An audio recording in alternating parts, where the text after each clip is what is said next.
கிறிஸ்துவுக்குள் பிரியமானவர்களே, இன்றைய இறைவார்த்தை மத்தேயு எழுதிய நற்செய்தி 8ஆம் அதிகாரம் 5 முதல் 11 முடிய உள்ள வசனங்கள்.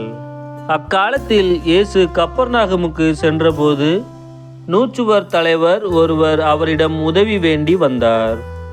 ஐயா, என் பையன் முடக்குவாதத்தால் மிகுந்த வேதனையுடன் படுத்து கிடக்கிறான் என்றார். இயேசு அவரிடம், நான் வந்து அவனை குணமாக்குவேன் என்றார். நூற்றுவர் தலைவர் மறுமொழியாக, ஐயா, நீர் என் வீட்டுக்குள் அடியெடுத்து வைக்க நான் தகுதியற்றவன். ஆனால் ஒரு வார்த்தை மட்டும் சொல்லும், என் பையன் நலமடைவான். நான் அதிகாரத்திற்கு உட்பட்டவன்.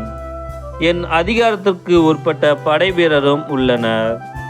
நான் அவர்களுள் ஒருவரிடம் செல்க என்றால் அவர் செல்கிறார், வேறு ஒருவரிடம் வருக என்றால் அவர் வருகிறார். என் பணியாளரை பார்த்து இதை செய்க என்றால் அவர் செய்கிறார் என்றார். இதை கேட்டு இயேசு வியந்து தம்மை பின்தொடர்ந்து வந்தவர்களை நோக்கி, உறுதியாக உங்களுக்கு சொல்கிறேன், இஸ்ரேலர் யாரிடமும் இத்தகைய நம்பிக்கையை நான் கண்டதில்லை. கிழக்கிலும் மேற்கிலுமிருந்து பலர் வந்து ஆபிரகாம், ஈசாக்கு, யாக்கோபு ஆகியோருடன் விண்ணரசின் பந்தியில் அமர்வார் என்றார்.